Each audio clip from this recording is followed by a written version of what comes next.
Yeah, you're the host. Cool. Holy jeez. Now we Hey, see. happy Kelly. No, I've seen You did that. All right. This is your fault. Let's get this mess rolling here. Yep.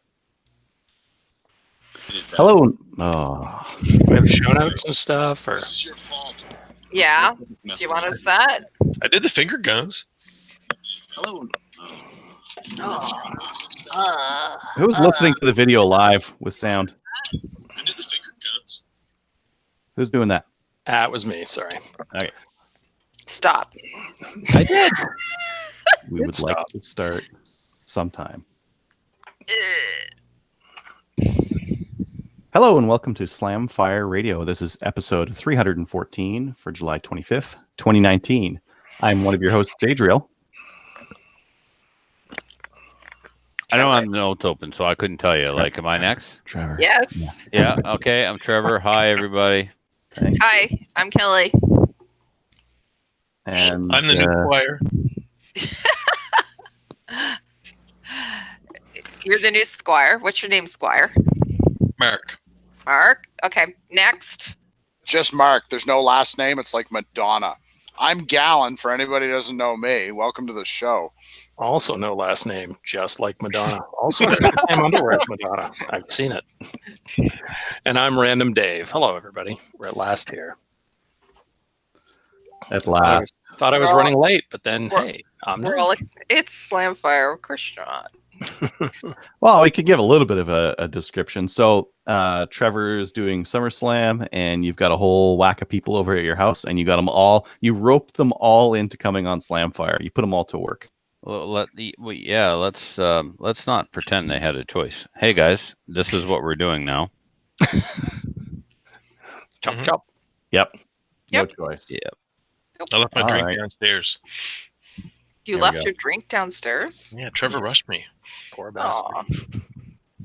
At 7:30, guys, I need you guys on the internet. 5:02, you're sitting in my living room picking your nose, talking to my wife. What do you? So yeah, you got rushed a little. Mark, well, Trevor does what he did in Guns this week. You have lots of time to run down and get your drink. Yeah, exactly. Yeah, like half an hour, 45 minutes anyway. You're good.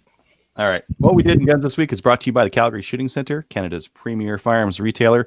Right now, they have the Beretta 92 FS, the 22 Umarex one for $529. So if you really love your Beretta 92 and you want a 22 version of it, they've got them. Trevor, do you need more time to put your notes in, or do you want to just head on in and start talking about the pre-match? Yep, let's just do it.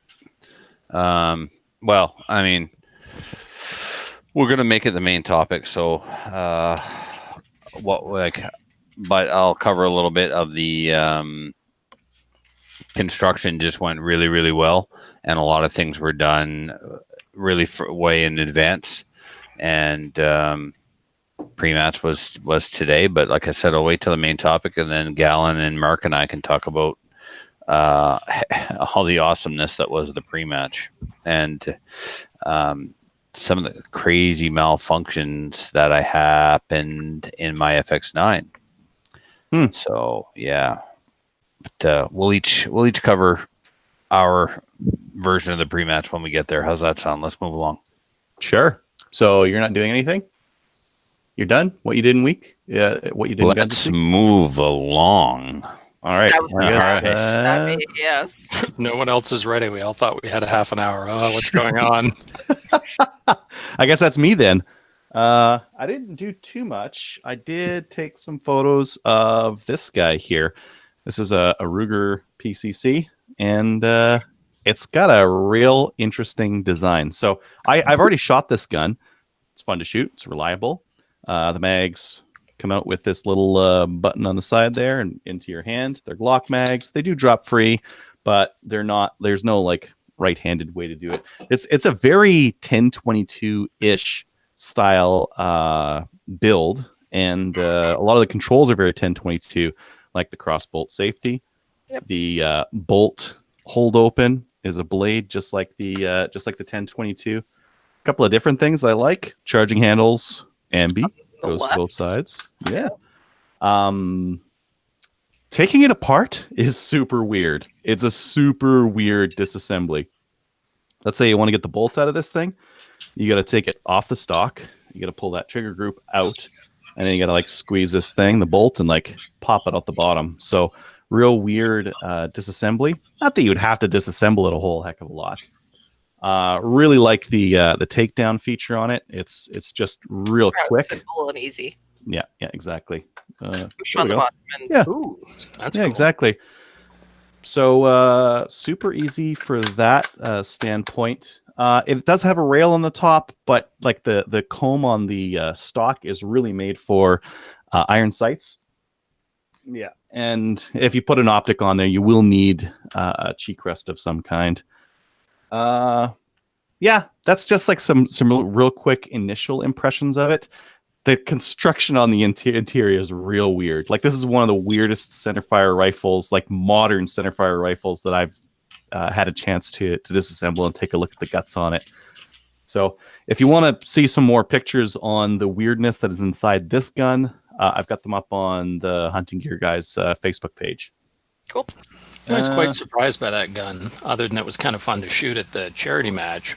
Why the hell did they stick your rear sight so far forward? I mean, if it's designed for iron sights, stick a sight on the back of that rail.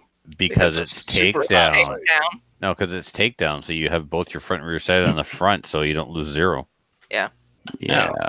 Well, And it's a really fast sight when you get using it. Like for an iron sight, it's super fast. I wasn't sure about it when I got mine, and I'm a huge fan of the gun.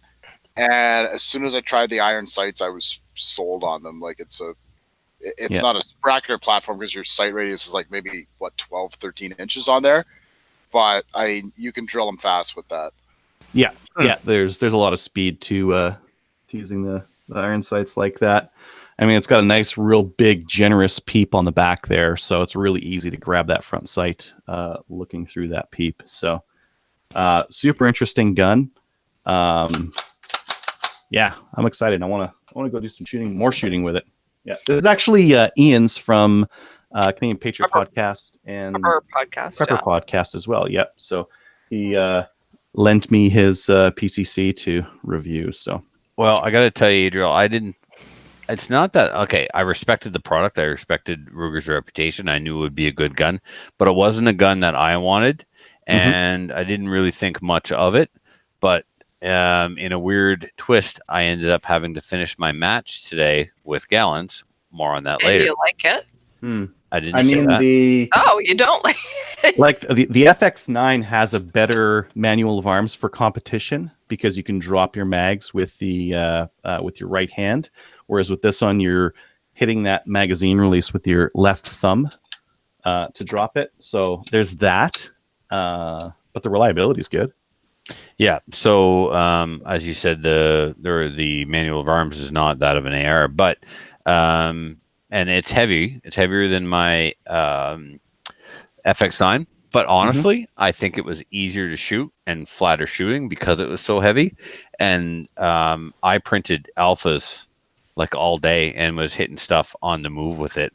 And as long as I had a big space to cover, a long distance to cover in between my mag changes, it didn't matter that I had to hit the mag release, then go to the belt, then back to the gun, right? Because I had the time to get it done. It really didn't cost me anything. So I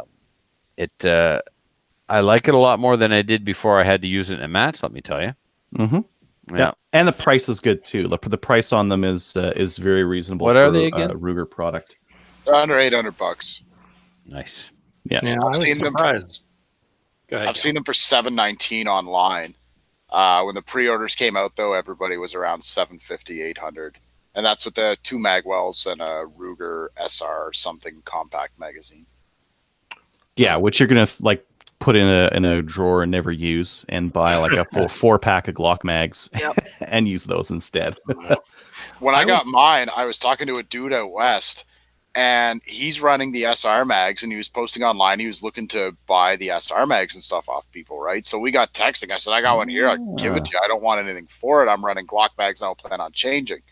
So then we got talking because the ejector is actually built into the magwell. So I said, if you're not going to use your Glock magwell, and I'm not going to use my SR magwell, let's trade magwells. And then if one of us ever blows the ejector, we've got a spare instead of a useless part we don't have magazines for. So that's the way we went. Cool. Yeah, it's definitely a cool idea. Is the ejector removable, or it's actually machined into the mag well? I'm not sure. I'd have to go out and get it and check it. Yeah.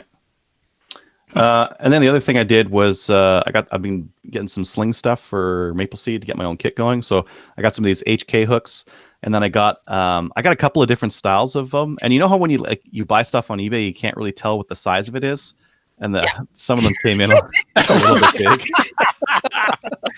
Imagine putting that on your sling and just like, Hey, I'd put those on my bed. Just mail them to me. You're gonna repel? yeah, you'll using that get thing, the or use what? out of them. Oh. Yeah, I'm repelling in the bedroom. I'm gonna need those giant hooks. I'm pretty sure you could. This is steel. This is like no joke. Yeah, you could tow a car with this, and yeah, a little bit big for sling. Yep. That's all I've been up to. What about you, Dave? I was at an ORA, Ontario Rifle Association service match last Saturday. I ran the butts. Everything went really well. We had a ton of people out shooting. The Army was back with us after a 2-year hiatus of not being allowed to shoot with us, so that was awesome. Lots of those guys out, and it was hot. I mean, that was the hottest day I have ever been out at out at the range for an entire day. It was absolutely brutal. I went through pretty close to 8 liters of water. It was a little bit much. Probably 6 would have done me. I overdid it a wee bit, but it was. I could not believe how hot it was out there. With the heat index, it was around 40. Oh yeah, and we're down in the butts. There's no wind down there. The wind's coming in over the butts, so it's just going right over us and right over the backstop. So You guys were banging. no wind, and I was out in the sun, so I didn't even have the shade from the butts. And I'm wearing my helmet and my vest and everything. So oh my god, it was hot. But we got the day done. We didn't get shut down for a heat index or a fire index, which was shocking. And we shot all 3 matches, so it was really good. It's an excellent day. And then I looked at what else did I do? I looked at my shadow hammer that Adriel sent me, and I looked at the pistol frame, and then I put them both back in the safe and didn't do anything else. Why did you just put it in there? Because I didn't have time. I don't like taking stuff apart when I'm in a hurry because little springs and stuff go missing out of pistols. This is What else did I do? I wept a little bit because I didn't win the Maple Seed PGW rifle, so that sucked. But I'm happy somebody did, and lots of badges got sold. That's awesome. Yeah, we're going to talk about that in a minute. Yeah. And what else did I do? I donated $100 to the CCFR on their most recent draw. So that was money well spent, whether I win anything or not. And yeah, that was it. Excellent. How about you, Kelly? All right. So what I did was, guess what came in the mail yesterday? Everybody see? Yeah, it's the PGW patches. So they're going to be going out to everybody. They're beautiful. They're very white. What are PGW patches for those who can't read the patch because they're listening? It's the Partners in Precision, PGW Defense. It's the fundraiser that we did with PGW. They gave us a Coyote rifle, and we sold these patches, and everybody who bought a patch got entered into a draw. And Philip Mayo from Alberta won the PGW rifle, precision rifle. It's fantastic. It's beautiful. It's going to be going out to him. And as I said, these came in the mail yesterday, and I'm going to be mailing out 300 of these. This is what I'm doing this weekend, is labeling envelopes to 300 people and sending out their patches. So came yesterday. What else did I do? You need slave labor with kids to do that. I need children that are going to, yeah. True. Went to SFRC last weekend because I hadn't been there in probably about a month and a half. So I got my fix in. I was able to meet up with Robert Foote, who's a listener, and also saw Greg Weiss and Gord Lamoureux, who are No way. yeah, they said that they were on their way to SFRC, and I said, so am I. Stay there. So I got to see them, gave them a big hug. It was good to see them. I also got to see Kelly Kincaid, who is part of Kelly's Square, and everybody else at SFRC. I really miss them. It's been a month and a half. But they got a whole bunch of shipments in, so I got a bunch of stuff. Now, all this stuff I got because Basically, when you go shooting and you loan people stuff, you don't get it back. So I was able to they finally got in some 1022 megs. So I bought a couple of those because those went missing. Bought a new Leatherman because that went missing. And I bought in purple 9mm speed loader. A Pula. Yeah. Apula. Yep. Pretty. And I bought one of those because the black one went missing. And it's purple, so nobody's going to steal it. Mm-hmm. I'm gonna steal it. Or not take it without asking. So that's pretty much stealing. You're going to steal it? Absolutely, I'm going to. That's awesome. That way, no one will steal mine. All right. So I bought all those because they kind of went missing. Yeah. What else I bought? We got in new swag for our instructors as well. So all of our instructors for Project Maple Seed who are missing stuff or needed stuff. New hats. They're a little different than the ones that you guys have been using. So those have all been mailed out to you as well. And what else? Oh, yeah, the CCFR model call out. The deadline is July 31st. If you're interested in being a model in the new calendar that's going to be coming up, the 2020 calendar, email me, Kelly.Wheaton at firearmrights.ca. And If you're in Ontario or Alberta, you mean? right now. That's Yes. kind of important to mention too. Don't Yes. bother I got emailing. back Don't right bother. on time. Don't bother emailing unless you're going to go to Alberta or Calgary or Ontario. And yeah, that's about it. Been working on lots of Ladies' Day events. Lots of them coming up. Fantastic year this year for Ladies' Day events. You want one? I can't be in the calendar. Yeah, you're not going to be in the calendar, Gallon. If you identify as a woman and you want to go to Ontario or Calgary, you can apply. He's still Now it's a hate crime. I okay. didn't hear that part. I just heard there's a calendar. They're looking for models. That's when I came back. I was getting a drink, and I want to be in a calendar. I want to be a supermodel. I just explained it to you. You have to, one, Gallon. identify as a woman. Two, go to Ontario or Alberta. Gallon. You are a supermodel. Remember that. Wow, that sounded really condescending, even for Kelly. It's in his rider. Whenever he models for us any of the positions at Project Maple Seed, he says, I have to announce that he's a supermodel. This is our supermodel, Jason Gallon. It's in his rider. No. He's reaching his massive bicep through And the that's in his rider this fall. I have to say massive bicep. That's it for me. What about you, Gallon? What did you do in guns this week? Me and Trevor did some gunsmithing earlier. We're really good at it. Yep. And I shot SummerSlam with my Ruger PCC. Okay. And Trevor beat the crap out of me. But there's no shame losing to Trevor, right? He's an excellent shooter. There's no platform he can't run. I'm not trying to get cozy with him here. There's no shame losing to Trevor. I did a lot better with it this time than I did in my level 2 match last time. I was Definitely. super happy. Yep. I got it Cerakoted. I use the gun a lot, so like my hard use guns, I like to get them Cerakoted, like my hunting rifles and all that. I sent it to Denis Chouillard, I believe. Is he still a show sponsor? Yes, he is. It's pronounced Chouinard. Not a French guy. And his work is excellent. Excellent stuff. Like he's done 4 or 5 of my guns in Cerakote now. It is bomb proof. He does an awesome job. The price is reasonable. There's nothing not to like about it. He did it in a Coyote Brown for me. It looks sick. It's awesome. It shoots better because it looks so good. I'm going to get him to put flames on the barrel next, and then I'm going to start winning. So, Gallon, do you want to know what the percents were between you and I today, or? I do not. All right. I do. Next segment. Yeah. So Dave, when my gun, when I had to switch guns, I got permission from the range master to finish the match with Gallon's gun after zeroing the biggest, most important stage in the whole match. And I told him, you realize, Gallon, even though I zeroed the stage, I'm still going to beat you, but now I'm going to beat you with your own gun. And he still lets you use it? Yeah. He did. Yeah. He's Oh, a friend. Kind of Good them. sport.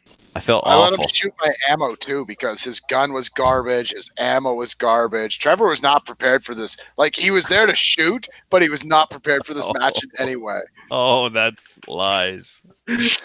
Oh man, we'll get into it later. My ammo was not garbage. We proved that after I loaded like 400 when I got back. While we were gunsmithing. Yeah, we'll get into all that later. Well, I have to tell you, Jason, that when you do beat Trevor, or at least you tie him, it's delicious. It tastes like victory, lemony fresh victory. You will get there, my friend. And you have to man. tape it and watch it over and over and over again. Right, Dave? Oh, speaking Yes, of you taping do. it, there's I a thought for a couple of minutes about not lending him the gun and not lending him the ammo. I don't want to sound unsportsmanlike, but when his gun basically exploded, like a little part of me inside was going, yeah! But had I not lent the gun and the ammo, I would definitely not be on Slamfire tonight. I'd probably be sleeping outside on the sidewalk. Yeah. I kind of need him and he kind of needs me. We're symbiotic. That's right. Yeah, we established that. I'm like the shark, and you're like the little fish that swims underneath my belly, eating my leftover scraps. I was the shark. You used my gun and my ammo there to kick ass at that match. Right. Talk about well, just remember to talk about what happened on your weekend strong hand stages later. Oh, it's brutal. Cool. Who else do we got over there? We got so this guy. I need to introduce him. We need to make this official. This is a gentleman that Filthy used to refer to as Stable Boy. All right. So we all know Filthy has himself a squire, Fred Lapierre, and Fred got the nickname Squire because Filthy would drag him to the IPSC matches, and since he's literally half of Filthy's age, he would have Fred carry his stuff around. So he's like, "You're my squire." So Mark Price comes on the scene, and Mark has known Owen for a long, long time. They used to beat each other up with sticks and fake armor. And I don't know how Filthy and Mark. Sorry, I don't know how Mark. Yeah, Filthy. I don't know how Filthy and Mark met. But anyway, Filthy drags Mark up here one weekend, and he's pooping all over Mark. And basically, Mark's not even good enough to be a squire. And Mark gets branded with the nickname Stable Boy. Well, I have to tell you that after the performance that he put in this week, he came up here for an entire week. He arrived on what day, Mark? Saturday. So he gets up here on Saturday, and is staying until Sunday night or Monday morning, depending on how things go at Muffin's after party, right?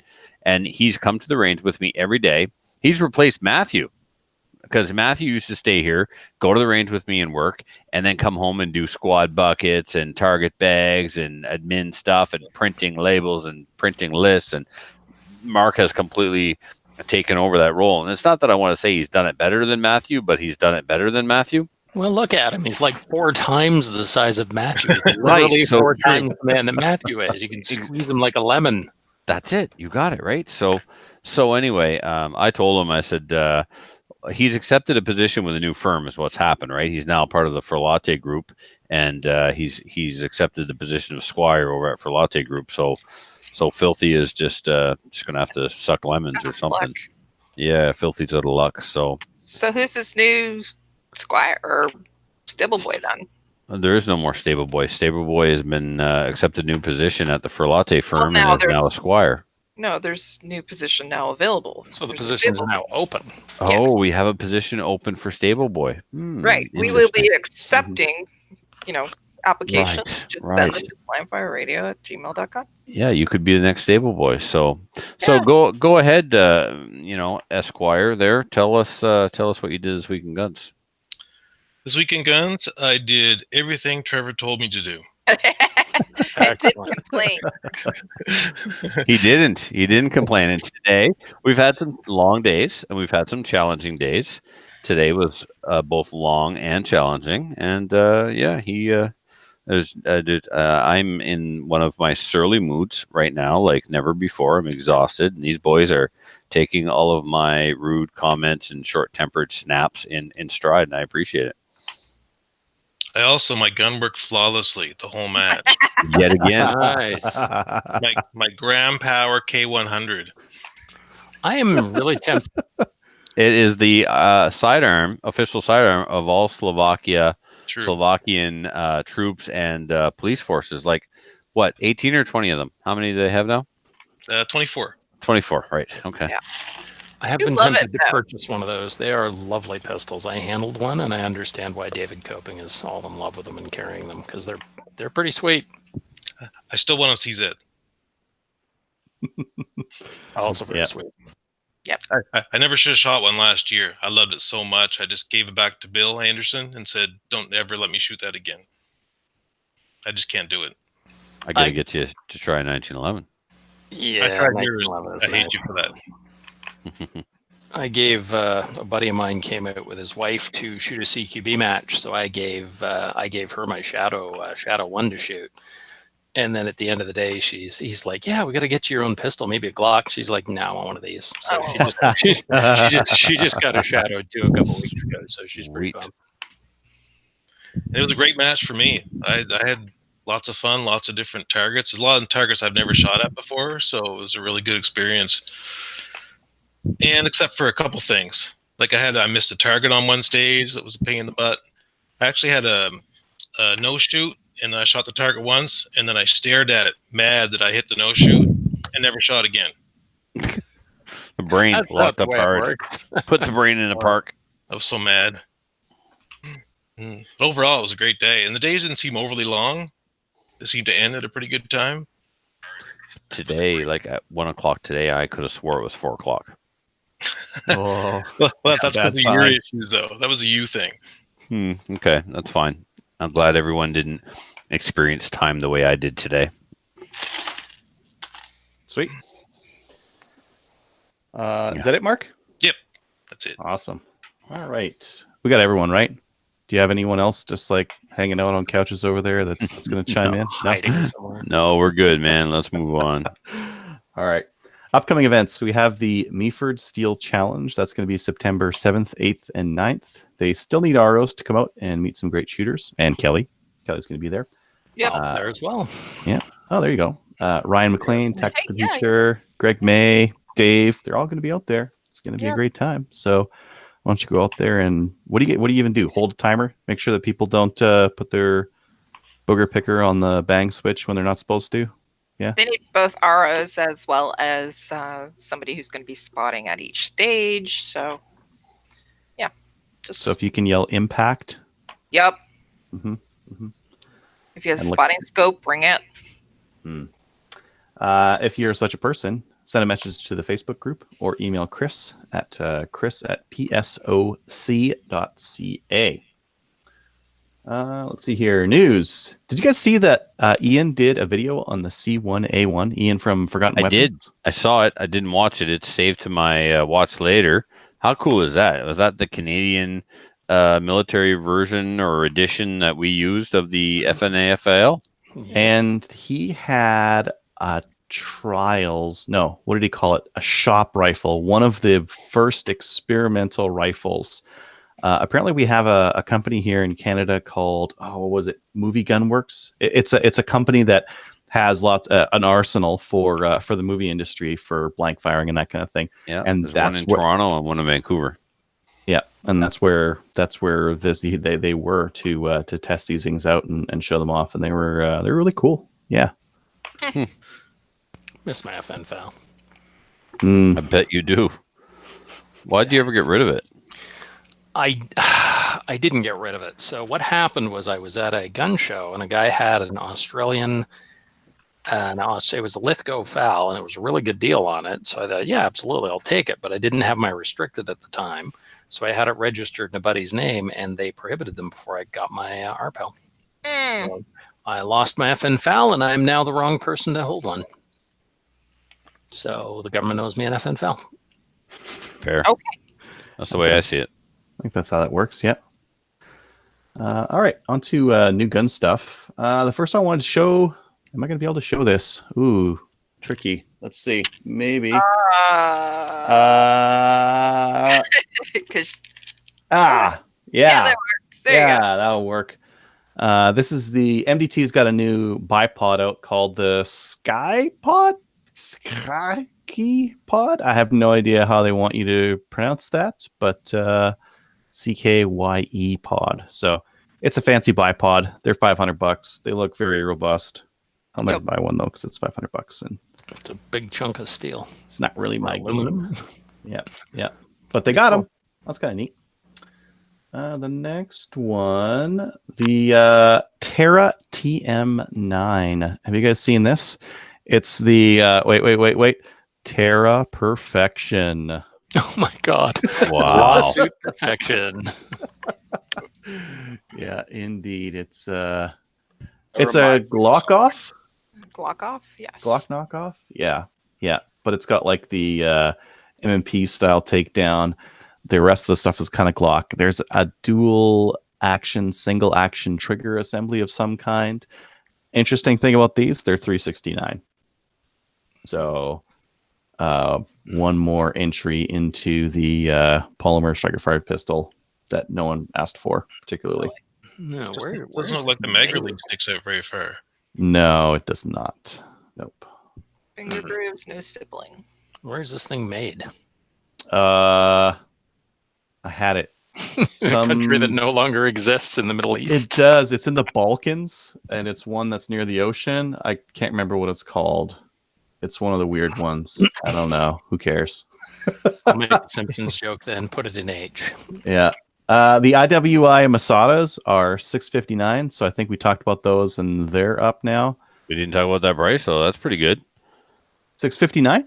Yeah. I guess. I mean, it's not 550 like the CZ, but yeah, it's not bad. It's cheaper than Yeah. some of the other options. that have been on the market for longer. That's right. But I mean, Yeah. it's still IWI. It's not like a Gerson fly-by-night Turkish thing. Correct. We need to ask Benny. I think Benny may have one of those. I would assume that he would buy one. He Yes. probably has one by now. Yeah. We want to wait into this one. Nope, that's dumb. I think it's. Why do you think it's dumb, Trevor? Well, because it doesn't have anything to do with us. And It's- because Trump has been banning stuff like bump stocks. Like if you're gonna like put Trump on anything, you should put him on a bump stock. Like engrave I mean, him on a bump stock as an it's- ironic it's just- thing. it's a slap in the face to the LGBTQ community, right? They're taking those letters and putting other things on them, which I'm not super thrilled about. And then it's just a little too pro for me. Yeah. So Yep. you feel free to talk about it. Yeah, I'm in the same boat. I think Trump has been banning more stuff than Obama has. So to like engrave his face on a magazine seems silly. And it's not even funny. If it was funny, I think like Right. I love offensive humor, but it's Yep. not funny. And They've missed the mark. Yep. Agreed. anyways, lots of people on CGN. I think they bought them out. Why would a Canadian want that magazine? Can someone know. explain that to me? Yeah, it's silly. So they find it amusing, probably. I guess. Fair enough, Dave. Mm-hmm. What's from our Yeah. So I don't like this is new to the market. This is the Norinco Olympia pistols. I think this is designed to be used for like your 25-meter rapid fire ISSC, the Olympic style shooting. Because these pistols are like $1,000 if you get the actual Walther one. Or you could get the Norinco one for $290. Wow. Yeah. Probably shoots the same. Or pretty close. I don't know. I have This no I doubt, idea. Dave. Yeah. No, Yeah. absolutely it shoots the same. Genuine Chinesium. It's good stuff. Okay, what is this thing? What is Yes, this? It probably has to do with resting the weight? pistol while they shoot it. Maybe You'd have to look at the style and technique they use. it says barrel weight. Maybe it's a barrel weight, or maybe it's to hold it. Could They be. also like put the gun down in like a low ready position. Maybe it rests on that or something. Mm, Looks like it's got Yeah. a ledge and a step there. This is all pure speculation. Who cares? It's Olympic pistol shooting. indeed. Let's see here. Glock 43X and 48 railed versions are out now. So Interesting. if I love you're this gun. looking I gotta for- tell you, man. I haven't even shot it, but I handled it and I absolutely love it. And I love that it's like the smallest restricted, like most compact restricted we can get. Like Mhm. I would take this over a 19 any day. Yeah, because it's got like a nicer grip on it and slim line. So that's kind of Yeah. neat. Now I'm not going to take the slimline gun that's meant to disappear in my waistline and stick a light on it. That's stupid. Yes. Yeah. I mean, let's see. God almighty. That is silly. Yep, they just needed to sell more guns. So hey, stick a rail on that sucker. No, take the rail off. We're gonna sell a couple of million without a rail, and then a year into production, we'll introduce the railed version. You I can think- stick a like- bayonet on it, then. One of the things that Glock has been doing is introducing more and more models with like such slight variations that it almost doesn't matter. Yep, And- but for a collector, it does, and there are people that literally have every make and model of Glock out there. Indeed. It Weird. doesn't seem like the sort of thing one would collect, but I could see that. Yes. No. If you're looking for Ooh, Yo Dave wow. stuff, you can get that stuff now in Canada. What is Yo Dave stuff? Yo Dave makes triggers and trigger kits for your CZ rifles. I like it. I like Mhm. it too. Mm-hmm. So I like me a CZ rifle. Like this would be the 452 we're looking at, which is one of the 22s. Or are they also doing these for? So could I get one of these Yo Dave kits for my 17 HMR CZ? Maybe that'd be cool.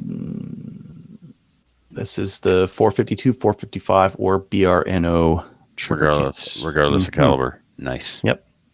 Trigger pull weight can be adjusted from approximately 1 to 3.5 pounds. Jeebus. Comes with 4 shims and 4 new springs, plus a roll pin, so you can change out the springs on it. Yeah, it's pretty light. Yeah, it's $30. Who cares? Yeah, yeah, I love springs. Such a cheap way to improve a gun's feel. Who is that? Why are we ringing? Turn it off before Trevor comes and thumps you. Yep. Thank you, Kelly. You're welcome. I got one of these coming. I sure hope so. Yeah. Yep. Nice. That's for your 458 SOCOM, right? Yep. Yeah. Who cares? Okay, yeah. Well, my upper. Right. Mhm.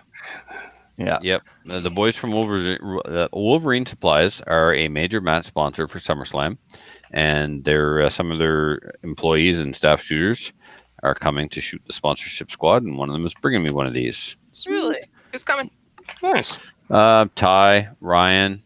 Mhm. I'd have to check the list to see if there's anybody else. There were more. Matt had to drop out. Guy had to drop out. Okay. But Say Is that hi to Ryan for me. Ryan Rupert? Yep. So he doesn't work for Wolverine, but keep claiming that he does because it really bugs him, and I love Well, doing it. I did say employees and staff shooters, right? Yes. Well, he is a staff shooter. He's a It better be he's got a- something He's got a if it's- jersey. Yeah. Yeah. So Anyways, bug him about it. So for the audio listeners, we're talking about the Wolverine Supplies is bringing in 458 SOCOM magazines that are pinned to 5 rounds of 458 SOCOM, and they're very neat, very similar to your 50 Beowulf mags. very similar. So it's a full body magazine Mhm. that is pinned to hold 5 rounds of 458. Yeah, exactly, and they are very interesting. Yeah. These magazines will fit 5 rounds of 458 SOCOM. I think I've been asked this 13 times. Yeah. Yeah, you guys are going to spend 13 minutes talking about these. Probably. Yeah. Or SOCOM. Well, before we get to 13 times, we can just move on to the next one then. But that was literally the post from one of the Wolverine guys. How many rounds does this hold? It holds 5 rounds of 458. I just wonder how long. I've been before- asked this 13 times. Yeah. Yep, That's very carefully what they chose to say. that's right.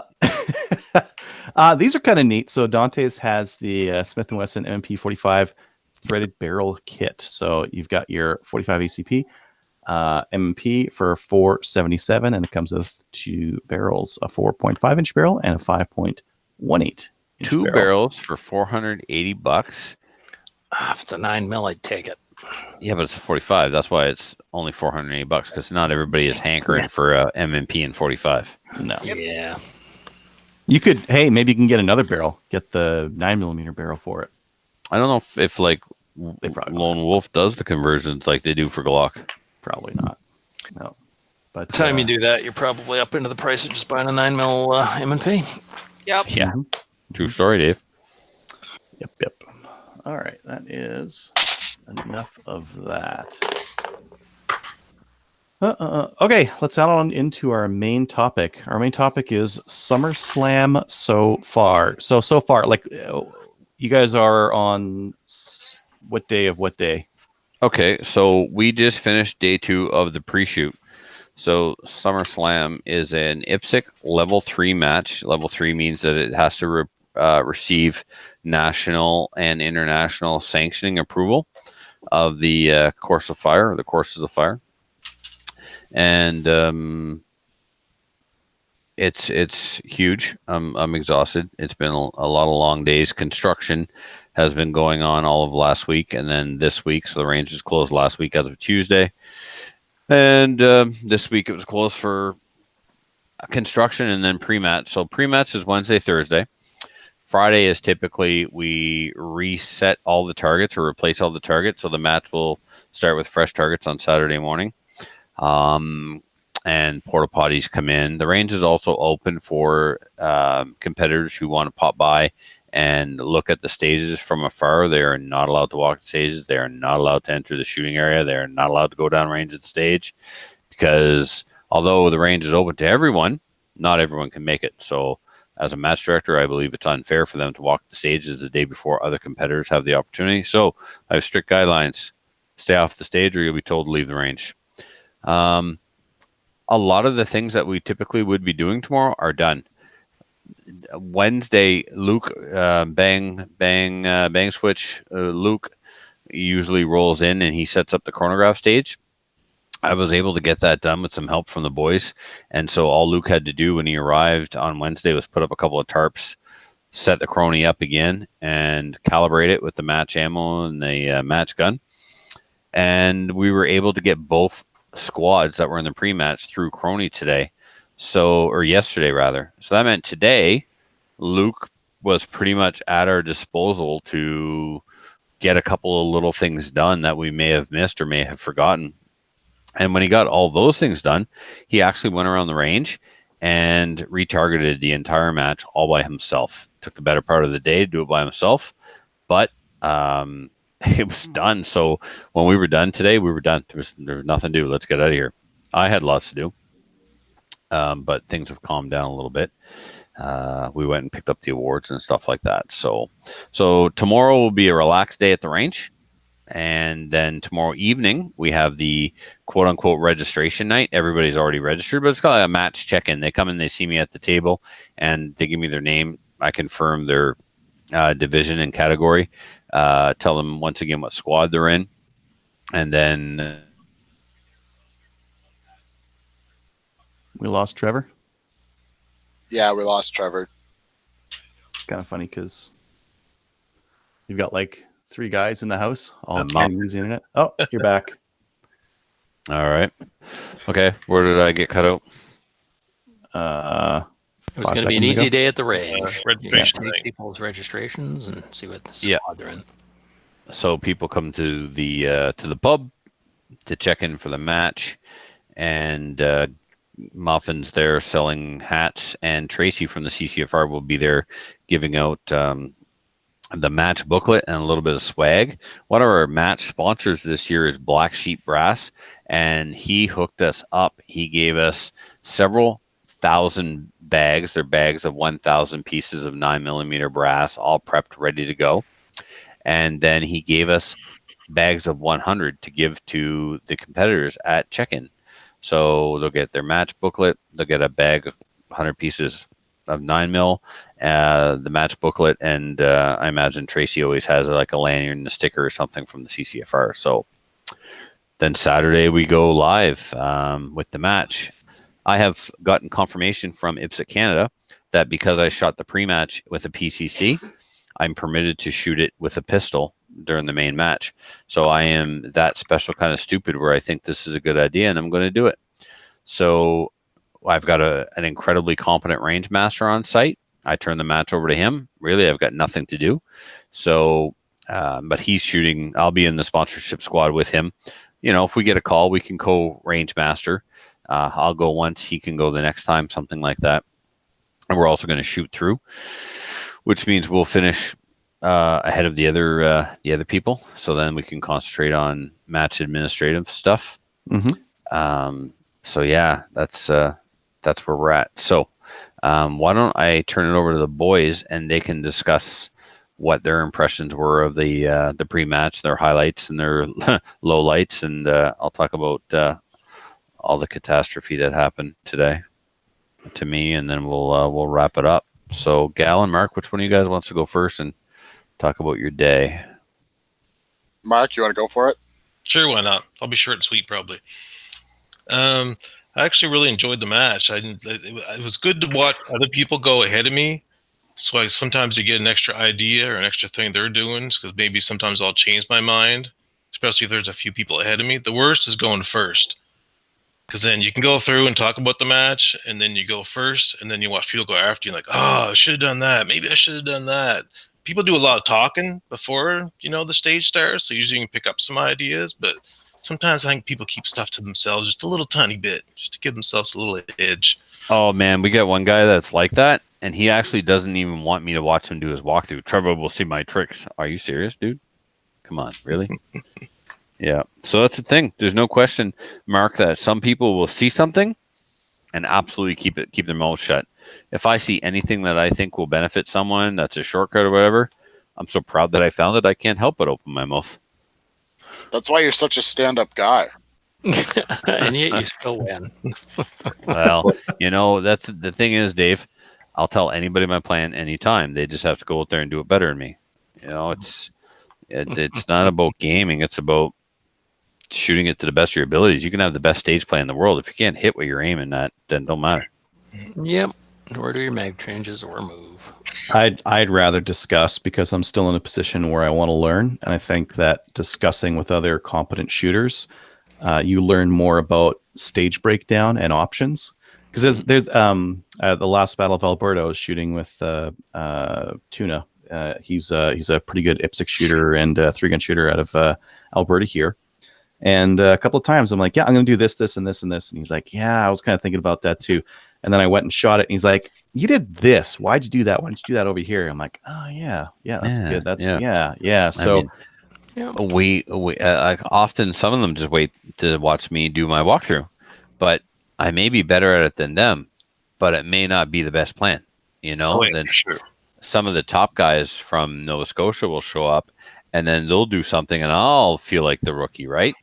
Mm-hmm. But every once in a while, one of the new guys will come up with something that I'm like, I'm changing my plan, And other Trevor did that more than once throughout this match.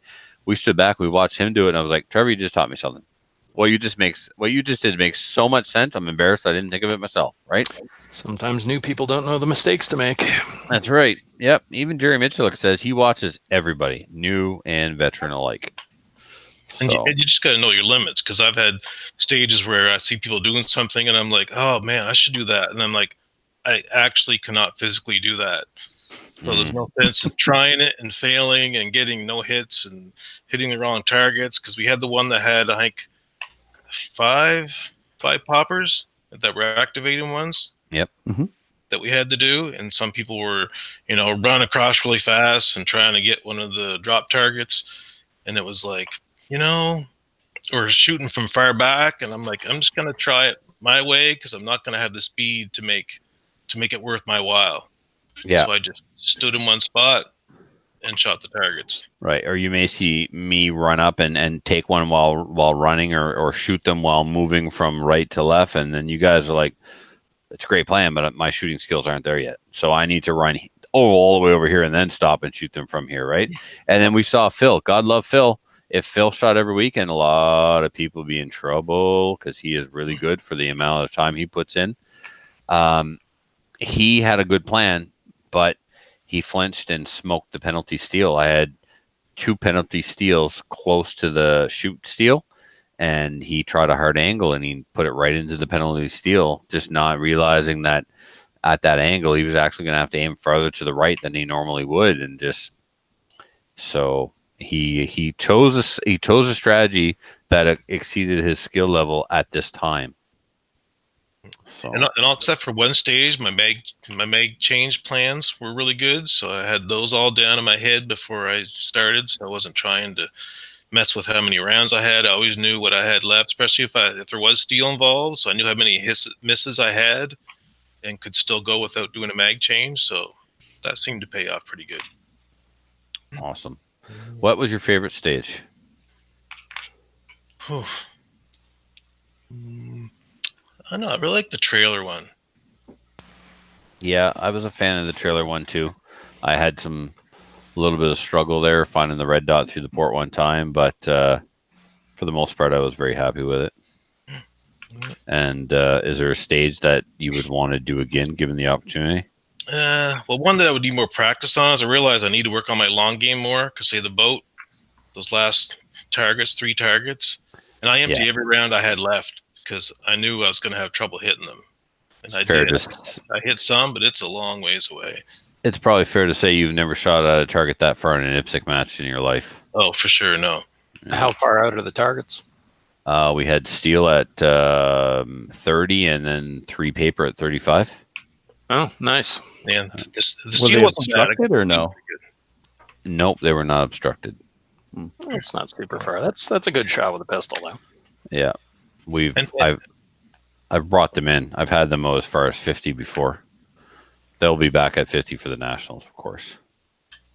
And pre-walking the stage helped with as far as, making sure I get into the proper position and not forgetting to go out the window and coming in low.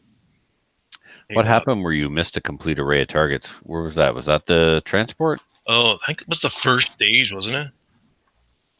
I think it was steel popper I missed. No, but didn't you completely forget to shoot at a group of targets? You walked right by them? Nope. No? Okay. Maybe that was somebody else. There was one steel popper I completely missed. Okay. Yeah. Yeah, very good. And there's one stage too that had a low window, and I figured out that if I just squatted down, I couldn't actually see my sight. So I just put my arms up past the wall, and I could look through at my sight. I have long arms, so I could pull it off, but some other people couldn't. So yeah, cool. You have a mute button, Gallon. Anything else, Mark? No, it was a great day. Lots of fun. Well, I also need to know a lot of practice on moving targets. Because with the drop turners and the swinging targets and stuff, there was just so much movement out there that I need to practice on that stuff. Not easy to do unless you have an IPSC club like mine that has a bunch of them and they're left set up once in a while, Exactly. Yeah, so cool. Gallon. Yeah, so this was my first SummerSlam. Really? I thought it was awesome. All the stages were challenging. They all were pretty fun unless you dropped the ball like I did. My worst stages were the transport trailer because there's a window when you're coming back with 2 targets, and I blew past it. I didn't even stop and think or look. I blew past it, and that pooched the stage for me. Oh, that was you. Yes. Yeah, keep going. Yeah. Sounds like Trevor's glitching out again. Go ahead, Gallon. Jason? Yeah, Trevor's a bit glitchy. And the last stage, the 2 stages were basically identical, right? You shoot a partial paper, there's a piece of steel, and then a full target. And when you shoot the steel, it drops the targets, and it presents another partial and another full target. So with the PCC, that was pretty good. I shot my partial, shot my steel. As it was falling, I hit my big target. And then once it dropped, I hit the big target again, and then I hit the partial. I did really well on it with the strong side.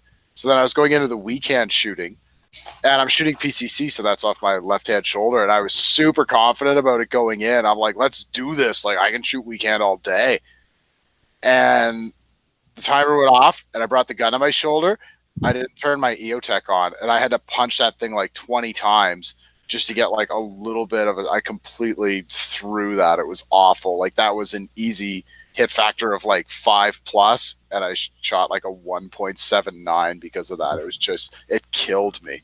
So I go up to shoot it, and I'm laughing at him, saying, I'll get a 7 on it, right? Well, I went to the safety area, didn't realize that he never actually completely turned on the EOTech. He got it on just enough so that he could see, and left it at that. So when I went to the safety area, picked up the rifle, took a sight picture on the backstop, went, all right, it's on, good. It wasn't turned on all the way, so when I get out there, I can barely see the stupid reticle. So he was off completely for him, and yeah, totally off completely for him, and only barely on for me. So instead of rocking a 7 hit factor, I only had to put like a 5. But besides that, it was a really good match. Again, it was my first SummerSlam. I was kind of following Trevor around all day, seeing what he was doing, and I was looking at his hit factors versus my hit factors. Yesterday we had a chat. Sometimes he'd take the stub out of the scorekeeper's hands before I got to it. Yeah, it's my thing. But like last night we had a chat and stuff, and Trevor said, like, you're shooting good, your alphas are, you're making your hits, right? But work on less positions and stuff. We shot stages where I'd take 5 positions to shoot it, and then Daddy Longlegs here would do it in 3 positions. Well, it's less moving around. This is where he's getting his scores, right? So it's like getting skating lessons from Gretzky. He's blushing a little. But no, I had a super good time. This was an awesome match. The stages are all fun. All of them have unique challenges. Like that first one we did where you had to go prone. That was painful for a lot of people. Prone, but on on your side. Yeah, like an urban prone. Ooh, urban prone. Nice. Love that. That's easy points. Yeah. Great for a PCC too, because that's a super easy shot to make with a rifle. Kind of a pain in the butt for a pistol. Well, with the PCC, a lot of the stages are, I don't know if this is intentional or unintentional. Maybe Trevor wants to chime in. But a lot of them, you don't have room to muzzle that long rifle, right? You have to come way back and way around to get in there, or otherwise you're going to be slamming into barricades and stuff. So the reason why that is this is still a pistol match, and we allow rifle shooters to shoot it. When match directors are designing stages at this point in the game, because PCC is new, they're barely considering PCC. It's almost an afterthought. So they're not designing stages to be more challenging for the PCC or easier for the PCC. They're designing their typical IPSC stage, and if you can navigate it with a PCC, good on you. But don't expect any accommodations. That's something I think PCCs have to learn to deal with, is the different angles and room that they're going to have compared to just being out on the range. Especially if they're like, maybe pointing down through a floor or through a railing. It's going to be hard to see maybe. Maybe they haven't never looked that way before. I tell you, Mark, if I do commit to PCC on a regular basis, I'm going to get a 7.5 to 10.5 inch barrel length for an upper for an AR. Right. I'll get an AR upper chambered in 9mm with a stupid short barrel, because at the distances we shoot, it won't matter if it's 7.5 or 18. It don't matter. It's a lot of handier around windows and doors and walls and all, like going up and around a wall. You don't have 18 inches sticking out in front of you. That's right. So, Gallon. So, favorite stage, least favorite stage you like to do over on? Oh, I'd like a do-over on that last stage 19, the weekend shooting. That was easy points for me, and I pooched it by not having that sight on and then dragging my finger along the bolt, which caused a double feed. That's the one I want to redo. Favorite stage? Like, are we talking fun-wise? It'd have to be the maze or the boat. The bus was awesome. Like, these were all really, really good stages. I really like the bus and the boat. They're fairly practical in how the target placement and movement was, right? A lot of people say IPSC isn't practical. It's as practical as the match director would like to make it, given the access to the props that he has. So, what I did with the bus stage was the start position was this: seated with your back touching the back of the seat, your hands on the marks, and the marks were at 10 and 2, looking forward out the windshield with your right foot on the brake and your left foot on the clutch. That was the start position. So you didn't get to get into the IPSC monkey and game it and lean and creep and all this stuff. The start position was incredibly detailed, and it had to be demonstrated by the arrow, so everybody started the same way. Then you had to get up out of the seat, get your firearm loaded off of a barrel, and engage targets through the bus windows, and then kick open the back door and engage targets in the back. So on the left, we had a silhouette of a car with a passenger and a driver, and then on their knees would have been a bad guy hiding behind the front bumper and a bad guy hiding behind the rear bumper. So that was on the right side of the bus. You had the same target array, same kind of car on the left side of the bus. And then when you kicked open the back door, there was a truck. And you remember the gas pump radio? Yep. So the gas pump was in front of the back of the truck. And there was, so it's like the truck pulled up to the gas pump, right? Well, I had a swinger back there. So when you hit the popper, the swinger was basically a bad guy appearing and disappearing from behind cover, behind the truck. So the swinger would literally pop out from behind the gas pump and go back again. So it was very realistic, very practical, heck of a lot of fun. Cool. Really only one way to shoot it, so you couldn't game it. I closed up all the windows on the bus. It's like you shoot out this window for this array of targets, you shoot out this window for this array of targets, kick down the back door and shoot that array. Now let's see who can get the best hits at the fastest time. And I want to redo that stage. That sounds like a lot of fun. The partials killed me. So what he's talking about by partials is, so in IPSC you have two types of partials. You have a shoot target with a no-shoot target over the front of it, and if you hit the no-shoot target, you receive penalties. Then you have what we call a hardcover target, where half of the target or 3/4 of the target is painted black, and that black represents hard cover. So either a bad guy behind the wall or a bad guy wearing body armor, something like that. Well, I'm frugal, so instead of painting half the target black, I put my non-scoring border on, which is a piece of tape, and then I slice the target in half. And slicing the target in half is the same effect, as far as the rules is concerned, as a hardcover target. So to stop people from shooting through the car, I use those cut targets, and I place them just an inch or two above the window sill of the door on the car. And the car doesn't get shot up that way. And people think they've got a smaller, harder target to hit. It's the exact same amount of real estate you have, whether I paint it black or cut it in half, but it has some kind of psychological effect on them. So interesting. Yeah. I admire how frugal you are. I just want to get that out there in the open. Probably because people are used to shooting the middle of a target, and all of a sudden they don't have a middle. It's much, much smaller. Yeah, but they have a false sense of confidence when the whole target's there, but part of it's painted black. Yeah. You know, so yeah, the whole thing's there, but guess what? If you hit in the black, it ain't going to count. So, some of those targets are challenging for the PCC because of our height over board. Yeah, I got screwed once. Me too. I ended up not aiming off enough and put 2 into the penalty, but I was close enough that I could see it, and I made it up, of course, but it was still, down 20 on that one target. So, yeah. All right, you guys good? I'll go ahead. So, good. The pre-match started Wednesday morning, and I didn't think I was nerved up, but obviously I was nerved up. I got calls almost right away from the other squad with a couple of questions, and I encourage that. I always tell them, you have a radio, use it. Don't think, don't interpret, don't come up with anything on your own. If something isn't painfully obvious right off of the bat, please call me on the radio and I will clarify, because I don't want you doing something you're not supposed to and causing a reshoot or a stage getting tossed or whatever. So anyway. In the first 5 stages, I was down points because I had a mic on stage 1.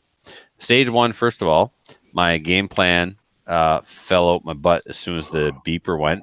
I was supposed to take the intended targets from the port and then one from the middle array through the first port, and then skip the middle array altogether, go straight into that urban prone position, shoot the targets intended from that port, and then sneak around a couple of rounds into the center array. And I forgot to take the first target, the first target from the center array when I started, and then I was running right past it, going, "Oh, I forgot to shoot these guys." Come back. Well, I might as well shoot them both now that I'm flat-footed, and stopped. So that cost me extra time, and then I believe I had a mic on it. The next stage, I also had a mic. Stage 3 was 5 poppers and 2 swingers. I picked up a mic on one of the swingers. Stage 4, a target was on a hard lean, and I should have used my 45-degree offset optic, and I didn't. And I was leaning so hard that I fell out, and I got one shot off before I fell, and the other shot went off as my foot hit the ground. So I picked up a procedural there. Stage 5, I ran into the wall. Yep. I And may they're have really had a close targets too. Yeah, I may have had a mic on stage 5. Stage 6 went okay. Stage 7 went okay. Stage 8, the house. We cannot release the video. Like, we just can't. We'd be deplatformed. I'd be kicked off all social media. Gallon actually wants to take the string of expletives and turn it to a ringtone and sell it on Amazon for the show. It was limited edition Slamfire ringtone. It's $9.99. You can EMT me at jason.gallon@hotmail.com for your custom Trevor ringtone. So, start position, heels touching X's. You run to the right. You have a popper that activates 2 moving targets. Moving target on your right is a double exposure drop turner. So it drops and it shows itself towards the shooter. It drops again, shows itself towards the other shooter, drops and disappears. That had 2 targets on it. Now, they're non-penalty mics. So as long as you engage it, you're good. You don't have to shoot at it. So everybody was shooting at it, and I thought, I'm really going to burn this stage down and not take the points and just take the time. So I hit the popper, and I run to the next opening for the other mover, which is a bobbing target. So the bobbing target is just coming up and going back down, coming up and going back down. It's appearing and disappearing behind cover, but remains visible at rest, so it's not a disappearing target. So I get that on the first exposure, pop 2 into the alpha real fast. I take off running. I hit my 2 poppers. I go to the bottom of the stairs. I shoot the next 3 targets with 6 rounds, drop the mag, run up the stairs like a gazelle, a fat gazelle, but a gazelle. Shut up. It's a keto gazelle. Keto gazelle, that's right. I get to the corner. I hit the stomp plate. I stick the gun out the port. I hit the popper. The swinger starts going. I smoke that. I smoke the other stag target. And then I get to the railing. So there's a trap door in the floor of the house, second floor of the house. You hit the stomp pad. The trap door opens, exposes 2 targets down below. I stick the gun through the railing. I can't find the red dot in the scope. And I'm twisting and I'm turning and I'm twisting and turning. All the while, my electronic hearing protection are beeping, telling me they're about to auto shut off. So whenever they've been on for so many minutes, they shut themselves off, but not before giving you a courtesy beep to say they're shutting off. They go beep, which is fine. But it turns out if you don't answer the beep by pushing the button, they start going beep, beep, beep, beep, beep, beep, beep, beep, beep, beep, beep, beep. That's when the swearing started. And the panicky voice. My mother effing CSers, my hearing protection is beeping in my ears and freaking me out, and I couldn't see my red dot. So I just got desperate and I looked. Oh, both these targets, they had penalties targets on them, no shoot targets, right? Partials, right? So I'm like, I gotta shoot. So I start lighting off rounds, looking just through the glass of the scope, I popped one into the no shoot target. I was like, pull the gun back out, go over top of the railing, finally find the dot, shoot those targets, and then I get down to the bottom of the stairs, cursing the whole way down, and then, so the time was super. Oh, also, it's one of my favorite stages. Yeah, it is. It should have been an awesome, fun stage. Somewhere along the way, too, I reloaded my gun like a wimp and didn't seat the mag, and I had to tap and rack. That cost time. Anyway. I will pay money for this video. Who will pay money for the video? I will pay money to see this video. Jason, and make some money, buddy. EMT me $5 and I will Facebook you the video. You'll make more than that on the ads for Facebook if you put it up. Oh yeah, there you go. Maybe we can. I will edit the bleeps. It'll make it even funnier. We'll put. No, you don't want to edit the bleeps. That's the gravy and the potatoes of the meal. It was awesome. Anyway, so and he was traumatized from when he recorded my stage on the house.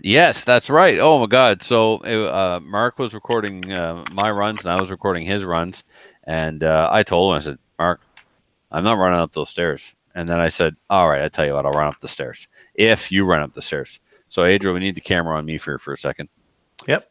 So Mark takes off up the stairs, and I'm looking through the camera at Mark, not at Mark over the camera, right? So can we see this here, Adriel? Oh, I can see it. Yep. The first thing that happens is I slam my forearm into a 4x4 on the side of the stairs going up, and then that's not bad enough, right?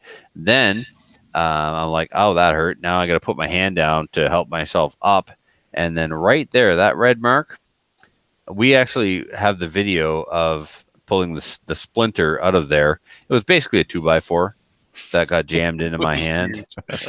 And yeah, it was quite huge, and there was blood, and other Trevor had to render first aid. No, there was no kissing, Kelly. I like how you always go there, but no. There was kissing. Who? He cried a little. No. Those are tears. Kitty Band-Aid, or was it a He-Man No, one? we didn't have any Hello Kitty bands. Tears of joy. So I do what all good shooters do. I shake it off. We go up the hill. And Gallon, was I the last shooter up the hill? Yes, I believe you were. Yeah, we sure finished on a high note, right? So I was like, I will shake this off. I've got all day tomorrow to come back and win this match. Don't even worry about it. There's a lot of shooting left. This is a big match, 336 rounds, 19 stages. So the stage was taking people over between 20 and 30 seconds to do. And I did it in 17 seconds with 100% alpha. It was a 24-round course of fire. I got a huge hit factor, like a 7 or something. It was awesome. So at that point, Gallon was crushed, right? He knew there was no coming back. I had him. All right. I'm crushed, but his wife just served me another drink, so okay with it. Who's winning now? Right? Yeah. So then we just left and came home, and we did some stuff. Nothing too terribly important. The next morning, this is SummerSlam 13. I'm not superstitious, but I do think that, we're given a false sense of security on day one. And then the SummerSlam 13 curse, man, it opened up this morning, and just surprise prison sex wouldn't have been as painful as what went on today. They just came up, blew in all our ears, and went, it's time. yeah, that's right. Yeah, this is going to hurt. That's the last thing I heard. So, anyway, it's my turn to run the stage, and everything is going according to plan. I'm burning it down. The maze is a very, very important stage. It separates the runners from the trotters. And I get to the third array, and pow, case head separation, debris flying everywhere outside of the gun. I've now got a double feed. The arrow stops me because he thinks I have a squib. I get the gun over to the safety area. I'm a mess. I'm panicking, and I'm not being thorough. And it came back to bite me incredibly hard. When you have a malfunction, you need to stop, take a breath, maybe even give the gun to somebody else who is not frazzled and not shaken, and have them look it over.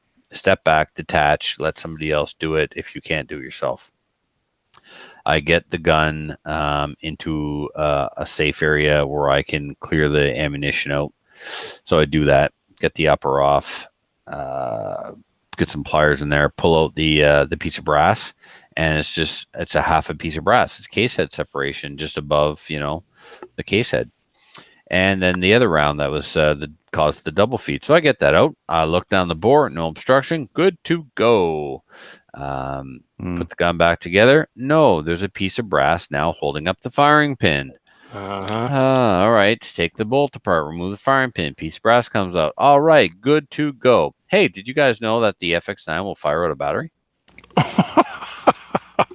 No. Well, I do. Nope. Twice. It'll do it twice. But the problem is when only half of the case is in the chamber, there's not quite enough pressure to put a round all the way through to the end of the muzzle. No. Right. So I pull the trigger, and it kind of sounds like a squib, but not. Why was that loud? I don't understand. What happened? All right, let's hammer down. Try again. Same sound again. No hits in the paper. Huh. What do you know? I think I just put 2 bullets into my barrel, and they stayed there. Yes. So did you have the? You said you had case head separation. Was the rest of the brass in the Yes, chamber, and that Adriel. was Yeah, it's still in Yes. there. Yeah, so half of the brass casing was in the chamber, which allowed the next round to almost chamber fully, but it allowed it to chamber enough that the bolt looked to be completely forward and closed. It went forward enough to allow the hammer to fall and hit the firing pin. Strikes the primer, everything goes poof in my face. Bullets don't come out the barrel because there's not enough pressure to push them out the barrel. I double down, try it again, pump a second bullet into the barrel. So my FX9 is downstairs on the bench with a piece of brass stuck in the chamber, 2 bullets stuck in the barrel. Most of a cleaning rod and a piece of wooden dowel. you're Because gonna we- need more than a cleaning rod. Oh yeah, you're no, gonna no. do that. This is going to require Denis is going to fabricate a steel squib rod that will be supported by brass bushings. So the steel will never touch the rifling; it'll just touch the center of the bullets because it'll be centered in the bore with these brass bushings. If he does it enough, Wow. he should do the grease fitting trick. That's which what I was is- telling him. You put it on a now you could put it on a lathe because a lathe is just a nice way to center 2 things, and then you take a piece of brass, like a brass cartridge, that goes in the barrel end, and that's your seal. And then really that brass has a grease nipple on the back of it. And you start cranking on that guy, and you hydraulically push those bullets out without any catastrophic hammering the crap out of the barrel. How with do the you steel se- rod? How do you seal that brass into the muzzle? Go on YouTube and check out search for grease bullet removal. There's a Ron Hendricks in Edmonton actually that does that. Does the grease trick for getting bullets or whatnot out of a barrel. Oh, I like the sound of this. Because Stuck it's controlled, casings right? as It's well. hydraulic. Because Yep. it's hydraulic, there's no you're not using air. So if you use air with this, it's catastrophic getting when it unloads. But the nice thing about grease is that it has 0 pressure and it just pushes it out pump after pump with a grease gun or whatever. That's Wow. awesome. So You'll need something like that though, because 2 bullets in there are not coming out easily. no, they're not. Luckily, they're not deep. The second one I can see is just left the chamber, right? It's just into Oh. the rifling. Awfully glad that wasn't a 223. Yeah, true Yeah. story. Yeah, because lighting one off, not fully in the chamber, and 223, we'd know what happened right away. Yeah. So, Kind of So- disappointed that the gun allowed you to fire so far at a battery. me too. So let the word spread. Hmm. I'll have a talk with the boys tomorrow or Saturday about that. Okay, so next, I'm hooped. Range Masters here. So the boys from Nova Scotia were on the other squad, some of the best that Nova Scotia has to offer, including the regional director for IPSC Canada. So the president of the NROI will be the range master for the main match. The regional director for IPSC Canada was the range master for the pre-match. So if you're going to switch guns, you need to get permission from the range master. So I did that, and Gallon graciously allowed me to continue with his Ruger PCC. But as I, He called my gun a farm tractor. yeah, he told me I was going. He said, "You were driving a Honda Civic, now you're in a Porsche." So I was like, "No, I was in a Honda Civic. Now I'm in a farm tractor." Come on, man. Yeah, that farm tractor saved your day. Whatever. My day will be saved on Saturday when I shoot the whole match again in Classic. I'm cray like that. So, yeah. So thank you to Gallon for allowing me the use of his Ruger for the rest of the match, and I was thoroughly impressed with it. So next, one of the guys on my squad had 4, maybe 5 squibs from the same batch of ammunition, and I was very disappointed. It's X-Metal ammunition. Oh, Yeah, that he bought from me. So yeah, all the X-Metal product that's in my house will be going back to X-Metal with Alex when he leaves here on Sunday. We had some squibs with X metal last year out of 9mm. Yeah, well, the 9mm that we've had here so far has been good, but I have seen it before. Casper blew up his Shadow or Shadow 2 in the Miramichi a couple of years ago. They made good for it, replaced the gun. But this guy, I mean, didn't even ask me if the guy blew up the gun. Just, all right, what are you sending back, kind of thing. So I was like, oh, all right, no problem. So that's the end of that. The rest of the match, it took me a little while to get used. Like, I shot one stage with Gallon's Ruger, and I was like, okay, that didn't go perfect, but I know how to make it go perfect the next time. And then I just started to really have some nice runs. I got a reshoot on the boat. Unfortunately, there was RO interference, and I smashed my head on the reshoot pretty good. So did other Trevor. I mean, he rang his bell. He had to sit for a minute afterwards. We charge into the window and hit a 2x4 in the ceiling of the boat. So, because there's a target climbing up the ladder that you need to engage through the window. I hit it too. I just didn't cry about it as much. Oh, so tough. You have more hair. You have more hair. Yeah, and a better beard. So anyway, it was a challenging match. But even though I gave up 160 points, I still beat Gallon with his own gun. So there's that. That will always be a thing. So that means the worst I can do is fourth because there's 5 people. So I didn't come in last. So, hey, question for you, Trevor. You mentioned you're going to be shooting the main match on the weekend. Yep. Could you come out, shoot the match with a PCC, and then shoot it again with a pistol? The reason you can do that, Dave, is because PCC is an entirely different discipline. Okay. So the PCC guys are in their own match using the pistol matches stages. That's cool. So you could technically shoot it twice in one day with a long gun and a short gun. If the match director can accommodate you, yeah. But since there's a pre-match and a main match, and since I did so poorly with the PCC and had all that catastrophic failure and stuff, I sent an email to IPSC Canada and said, hey, is this a thing I can do? And the reply was yes, because it's a different discipline. You can do that. So Eric Raffel, as a matter of fact, just attended the IPSC Ontario Provincials, and he did that. He shot PCC and then in some other pistol division. So, that would make it worth it. You could actually shoot for a good chunk of the day. Then that's cool. No, it's 2 long full days. We shoot 10 stages one day and 9 the next. Yeah. I'm burnt out. It's ridiculous for me to think I want to do this, but I'm going to do it anyway, whatever. Okay. So I thought it was the ammo. I thought those were 2 squibs. So I'm in full blown panic mode. I need to load 500 rounds to take with me to nationals on Tuesday morning. I've got to come home. I got to do some SummerSlam admin stuff, and then I got a podcast at 8 o'clock.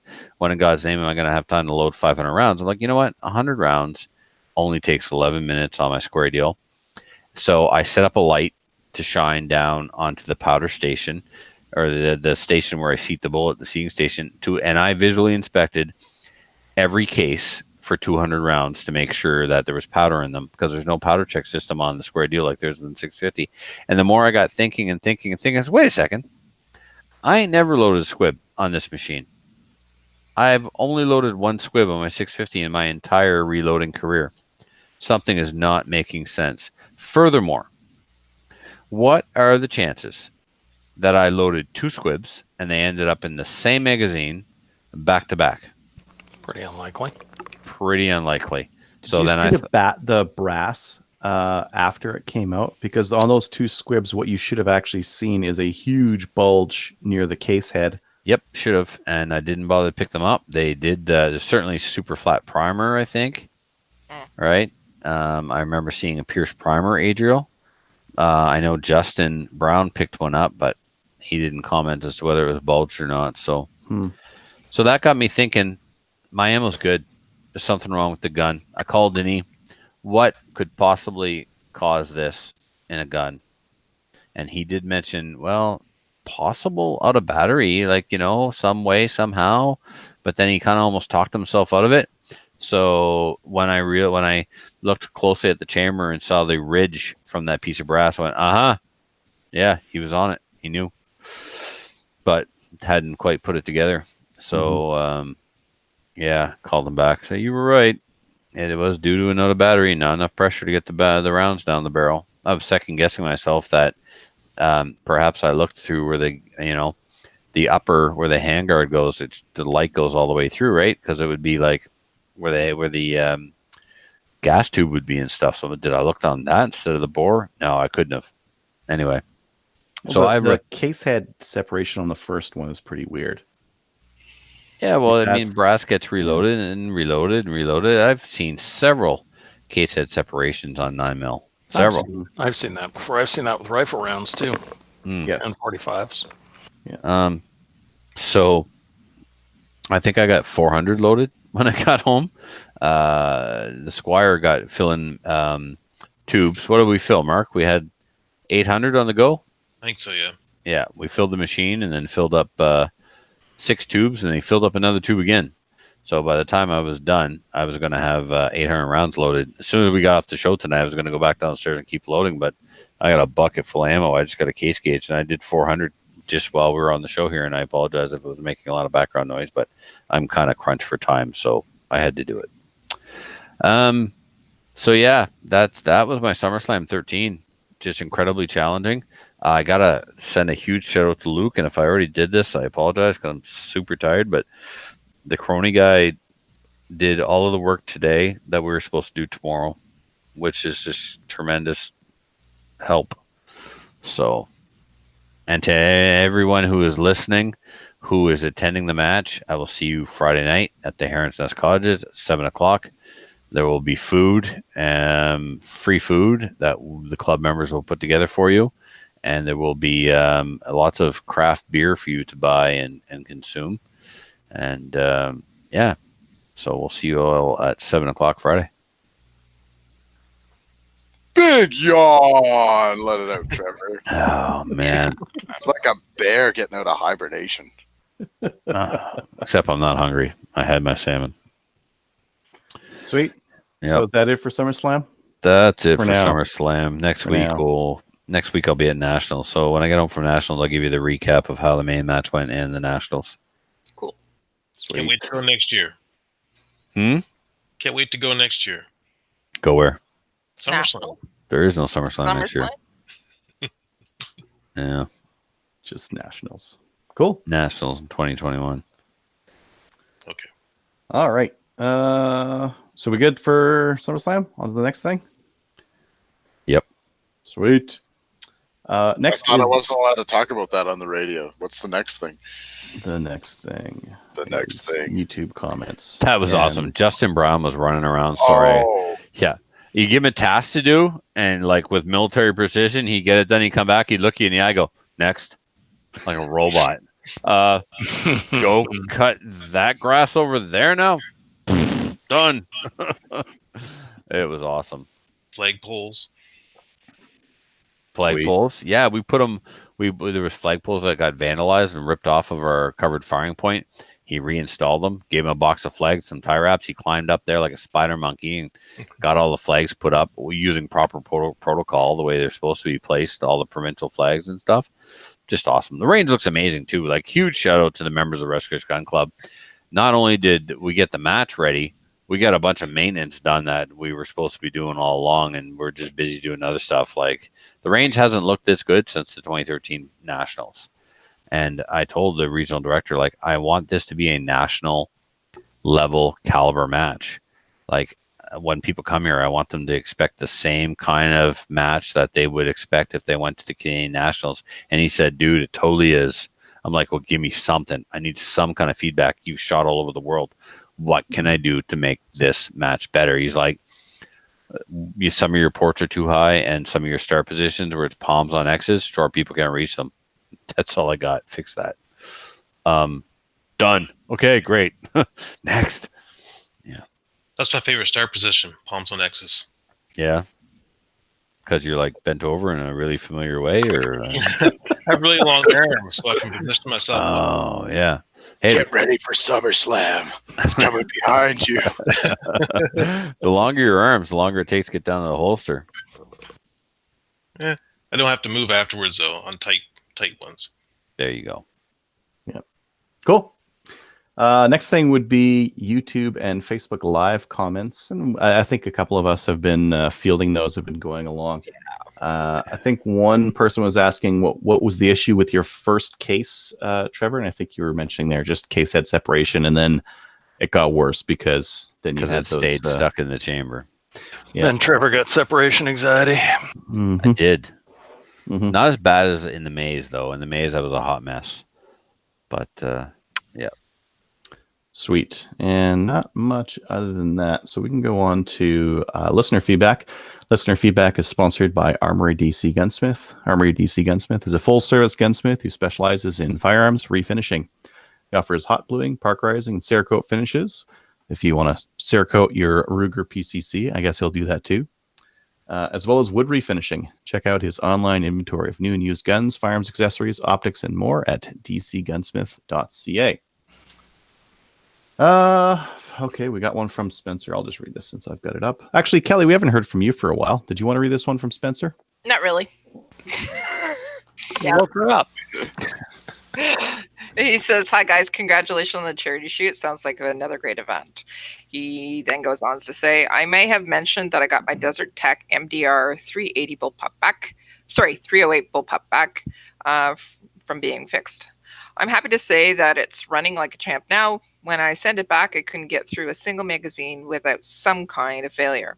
I had tried a whole raft of 308 and 7.6 NATO ammo, and nothing seemed to work reliably. Since getting it back a few weeks ago, I've put roughly 350 rounds through it, but both suppressed and unsuppressed. Well, good for him. He's in America, so yay, freedom. With all flavors of ammo I could find. And it hasn't hiccuped yet. In fact, the only thing it wouldn't run was some really weak CET. What is that? CETME. Anybody know what that is? Set me ammo. Spanish ammunition, I believe. Okay. Yeah, well, he's following up with I have for the Spanish Mauser, and probably could have made it work if I wanted to move the gas valves off the normal setting. Just scrolling up, sorry. If it keeps this up another couple of 100 rounds, it sure looks like the Smith & Wesson AR-10 will be up for sale. And with surplus 7.62 all over the place, it's not even an expensive gun to shoot these days. I don't know what you are seeing up north, but I can always find top quality Swiss or German 7.62 NATO for around $50 US dollars. 50 cents around. Sorry, 50 cents around these days. There's some Malaysian stuff available now that's even cheaper, but I don't think the quality is all that great. That's it for today, I guess. Great show as always, Spencer. He has a couple of PSs here. Again, I have to scroll I think up. for like 762 or 308, I think the cheapest we can get right now is American Eagle. I think Tenda has that for 75 cents or something like that around. We can't get close to 50 cents. I haven't seen any stuff that's 50 cents. That makes me cry. I remember That's buying 50 like cents boxes. US, though. That's pretty close to it's 75, probably yeah. 67, 68 cents after the conversion. Yeah. And then he goes on with a PS like he always does. Too bad Trevor didn't get to the John Browning Museum when he was out in Utah. I'm kind of surprised he didn't make the trip if he's a museum fan. It was very cool to see, and it was very cool since it had most of the prototypes on display as well as his actual workshop. It's always a train museum. I guess Ogden, sorry. Ogden. Yeah. Ogden was the closest real town to where the two ends of the Transcontinental Railroad ended up meeting: machine guns and steam trains. That's a hard combo to beat, he says. I didn't know the museum was there. The gun dudes never told me. Hmm. I doubt I would have had time anyway. We were in a class we were long days. Class half day, range half day, 20 hours class, 20 hours range. Fit in some steam engines and some machine guns, or machine guns on steam engines. Now you're talking. It had to have been a thing at some point. Oh, it was a thing. Yeah, Gatling guns on the steam engine. Yeah. Sounds like an idea for the SummerSlam in 2 years. Yes. Steam engine. If you'd like to email the show, send your email to slamfireradio@gmail.com. Podcast app reviews, there were none, but I did get access to our iTunes account, so now I can look at stats and things on our iTunes subscribers. Stuff. Stats and stuff and things. Yeah, I And can do that. If Excellent. you would like to, head on over to iTunes or whatever podcast app you have and give us a review or rating or whatever. Some of the different apps out there allow you to thumbs up or give us a star rating, and that helps with getting the podcast more visibility. Shoutouts. Trevor? Yeah.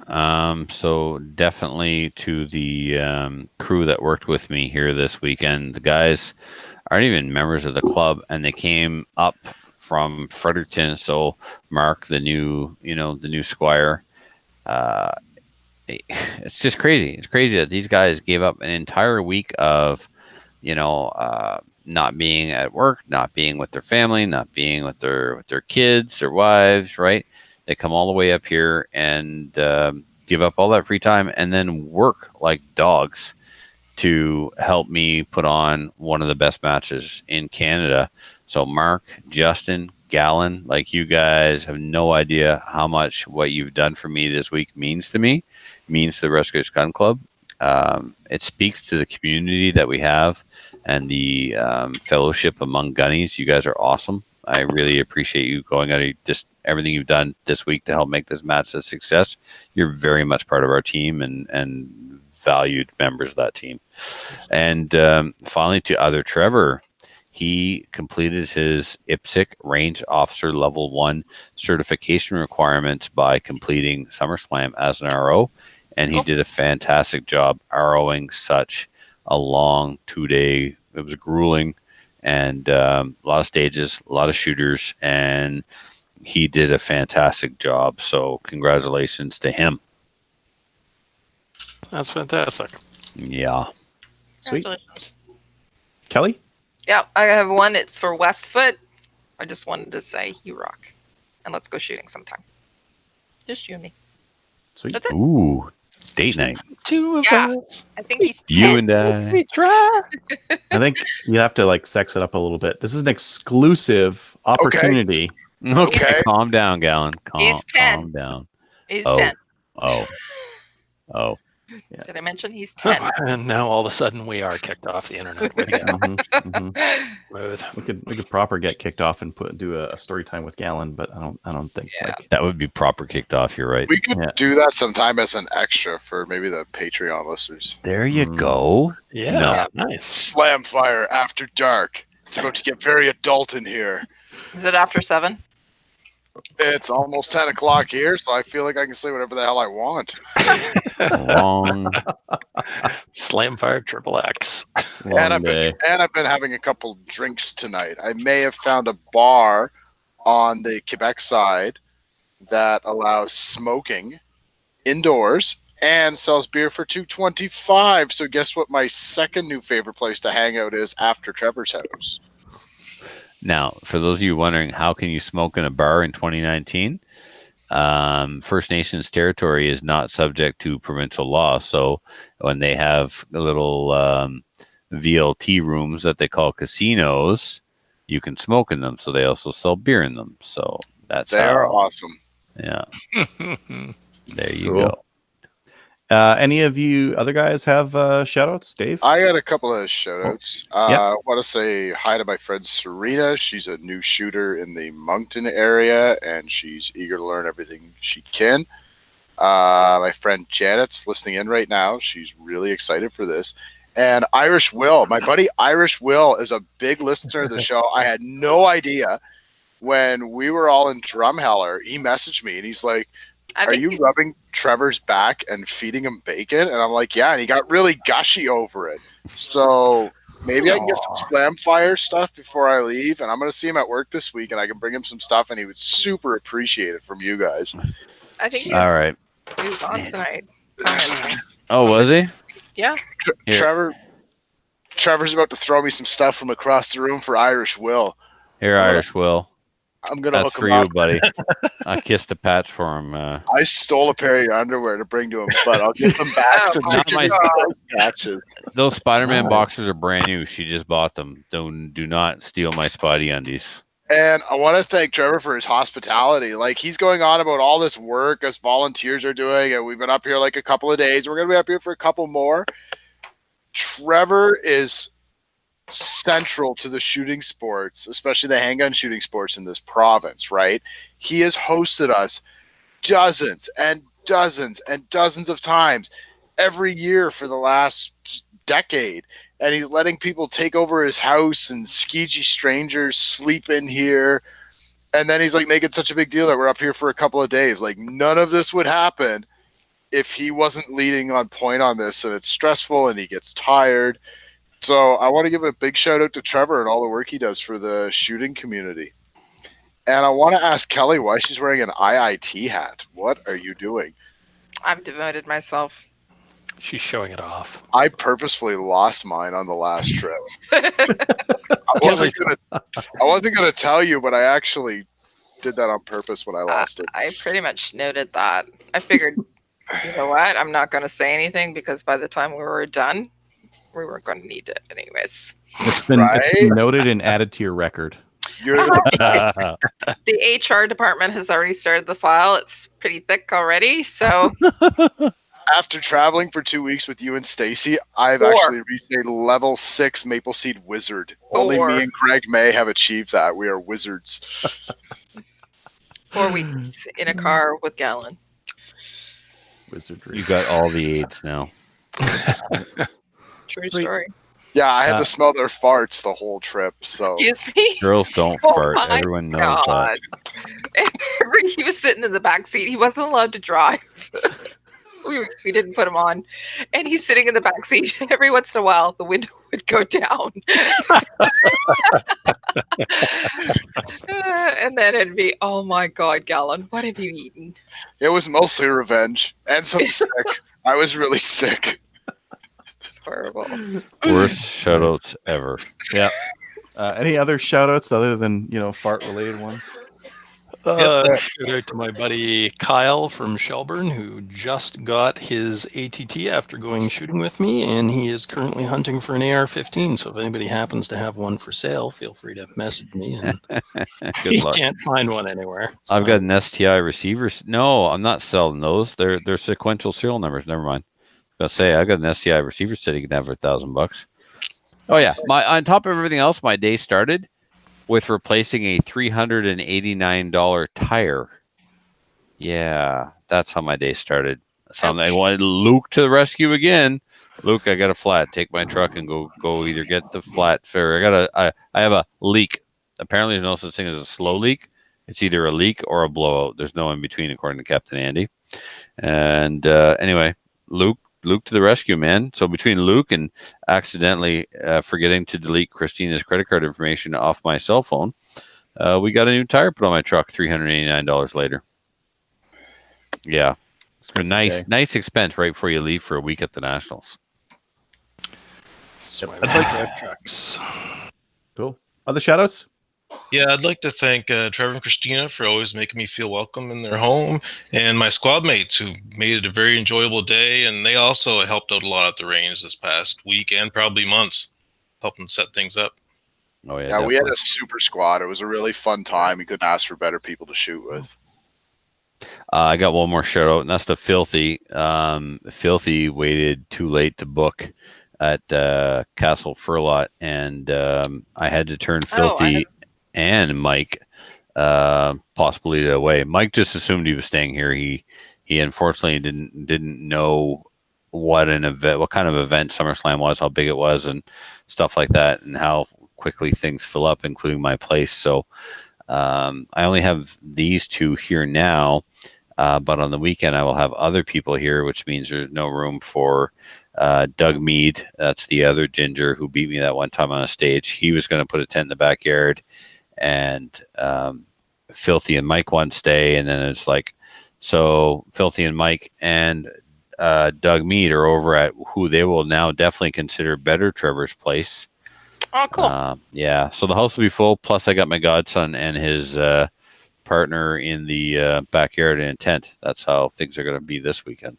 So essentially, what you're saying, Trevor, is if anyone beats you on the stage, they can go to hell and go sleep somewhere else. Well, at least you figured it out. That's true. I have one more shout out, just Yep. to let you know. I just wanted to say to Miss Stacy, happy birthday today. Oh yeah, happy birthday. Oh, geez. Princess. Oh, Happy right, birthday, yes. Happy Stacy. birthday, Stacy. At least I remembered to send her a message, but I did. man, Happy birthday, baby. good job, Kelly. hmm Okay, that's it. That's Any other That's all I shout outs? Okay, good. Patreon supporters, we have a new Patreon, Randy M at 3. I think that's 300 or 330. absolutely cal? 300. 300. Yes, So that's like 300 Win Mag, probably. correct. And uh, dollars per episode. I'm going to do a mail out of Patreon patches tonight. So if you have been waiting for a week or two, or since the last time I sent them out, they're coming tonight. If you'd like to help us out, head on over to patreon.com/slamfireradio. Supporters over there help us pay for bandwidth and equipment and whatnot to be fancy and get this stuff live out to you guys, so you can watch the show and listen to it. You could also help the show out by visiting Cabela's through our website. We've got a link to Cabela's there. If you're going to buy something online anyways, you can click on that Cabela's link and it'll give us like a 1 or 2% cut or something. Please join one or more of our firearms associations, such as the CCFR. Check us out on Gun Owners of Canada and like us on Facebook. This is our first time today. We're actually live streaming this on Facebook and YouTube at the same time, just for fun. And it's been interesting. There's been a bunch of people kind of jumping in and out on the Facebook stream. And maybe it's something we'll have to do more regularly. So, yeah, it's been interesting anyways. Thanks for watching, everyone. One thing we should mention before we cut off is that there's still auctions open from the charity shoot. Oh, yeah. Oh, yeah. Check the charity Thank shoot you, Dave. Facebook page. There are eight things, lots of things up there still for sale, and I see another one just got added. Very cool. Yep. So definitely take a look at that. And thanks for watching, everyone. Bye. Bye. Bye. And that one. And